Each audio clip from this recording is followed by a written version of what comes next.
Po flasim për SPAK, por ju mbani veshur kostumin e kryetarit të bashkisë. Duke qenë se jemi me zhvillimet e SPAK, dua një koment, ju lutem, për zotin Veliaj, kryetar i bashkisë Tiranës, sot në qeli. Tani, do t'jap mendim personal.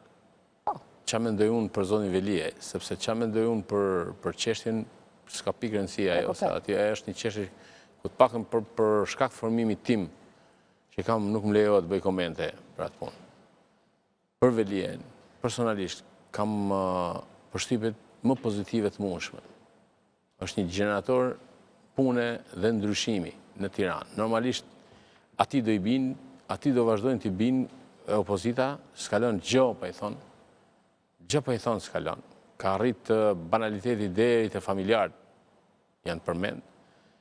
Dhe aji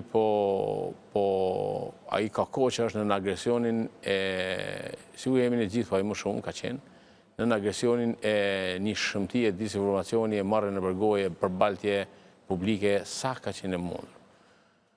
Në punën tonë mundet që varësit të bëjnë edhe gabime, po kjo nuk do të thotë domosdoshmërisht që ne jemi pjesë e kësaj. Pra, jo gjithçka lidhe, por edhe një vëlla mund të bëjë një gabim, ose një kushim mund të bëjë një gabim, se kur ju bën tynet PD-s s'ka problem. Këto e kanë burrën e ujë kryetarin e opozitës, e kanë SPAK, e kanë në gjykim dhe nuk quhet ai domethënë. Ai dele jep men atje.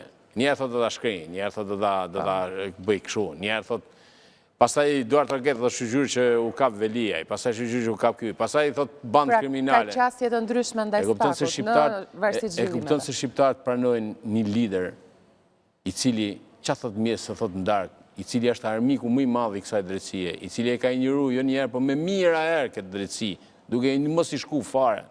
Edhe tentoi edhe ta lema burnia që unë nuk shkoje, nuk bëje, nuk kthej, e në fund u mbyll mren atje.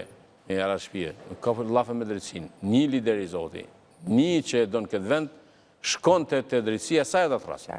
Tik, gjdo përpjekje për ta njollos drejtsin, pavarësisht se defekte mund të ketë, si kush do, është një përpjekje për ta mindos të armën e këtij vendi.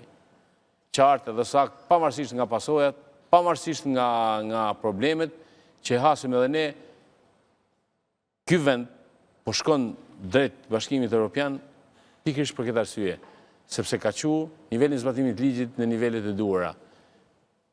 Pikërisht për këtë, pikërisht asaj që është aseti më i çmuar i kësaj qeverie dhe i këtij vendi, asaj duhet t'i binë, ata do ta shkatrojnë. E kuptoj.